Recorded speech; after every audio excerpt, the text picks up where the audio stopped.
Hi kids, welcome to Kids World. Today I have a beautiful story for you. Come on, let's go into the video.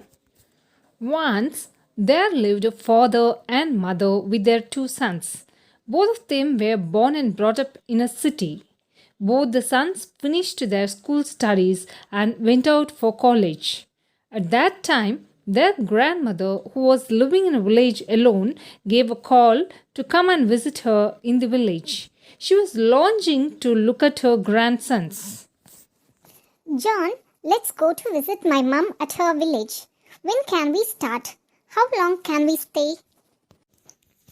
No problem. She is very old. We have to fulfill her wish. Let's start tomorrow.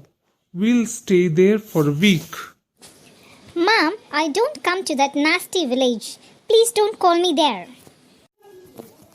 Don't say like that, Rio. Being an old lady, we have to fulfill her wish. Get ready tomorrow. We'll be back by next week. So, they took 1 week leave and left for Grandma's village. Grandma became very happy on seeing her grandsons. She prepared delicious dishes for them. She cooked their favorite porridges too. She prepared ice creams for them by her own self. Even then, Rio was not satisfied with his grandma as he thought that she was poor. She lived in a hut. Now I am very happy.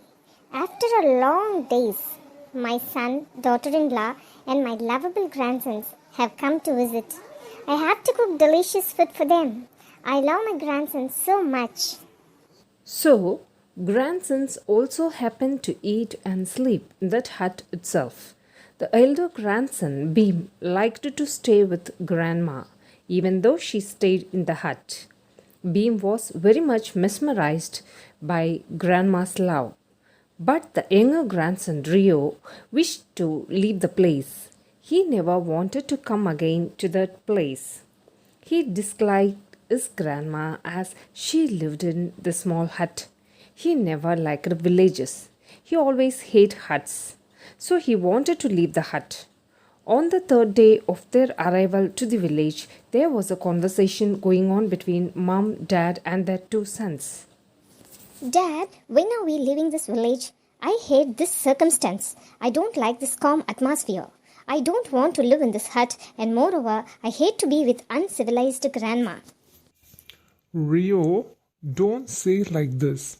We will not get this sort of opportunity to stay in this kind of cool hut. We have got this opportunity because of your grandmother. Dad, don't say it as an opportunity. It is our fate. Here, we don't have comfortable furniture to sit and lie down. I don't want to stay here anymore. Grandma gives me only porridge always to have, which I don't like. Please, Dad, let me go to our home. If she doesn't have enough money and facilities, why did she call us to suffer like this? Rio, this is not fair on your part. Please try to cope up with others. Don't give importance to your selfish thinkings. Give space to others' feelings also. Look at your brother Beam, how he takes care of your grandma. After a long time, we have come here to meet grandma. Grandma is such an affectionate person for whom you are not going to spend your whole time. Just for a week, we have come here to make her happy. That's it. Then they all leave that place. Grandma, can I prepare lemon tea for you? You take rest for some time. Why are you suffering like this? It's my pleasure, dear. It has been quite a long time since I ever prepared food for you. So let me do as per my wish. I have sewn 2 woolen sweaters for you and Rio. Please put on those sweaters and show me. I'll be very happy. Sure, Grandma, but you take rest for some time. The very next day, Grandma offers him the 2 sweaters knitted by her own self. Beam, take these 2 sweaters made by me. Give one to your brother Rio. Okay?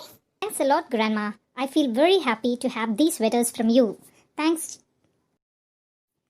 Rio, put on these sweaters sewn by the hands of Grandma. What? Grandma sewed it? Don't ask me to put on this rubbish sweater. I don't want to put it on anymore. Sorry. Rio, don't talk like that. With love, she has sewed the sweaters for us. One for you and one for me. Please take one. Sorry, I don't. Next day, Beam was attired in the sweater and showed it to Grandma. Grandma was pleased to have a glance at Beam with that sweater. After a week, the day of departure had come. Beam was weeping at his grandma. Rio was very happy, so without saying bye to Grandma, he just went away. While leaving, Grandma gave Beam a will in which she had gifted him her landforms. She had given all 10 acres of land to Beam, who was taking care of her very well in this week. And he was very lovable and affectionate to his grandma. She was very much satisfied with Beam's activities. As Rio did not want the sight of village at all, she did not offer him any small land. Actually, Rio thought that Grandma was poor, so he hated Grandma. Now Rio came to know the loss of his behavior. Actually, he hated the village site and his grandma. That's why Grandma handed over all her belongings to her fond grandson Beam. Children, the moral of the story is be polite towards elders. Do respect them, and you will be rewarded back for your activities. Children, if you like this story, tell your parents to share it, subscribe this channel, please comment on it. Thank you so much.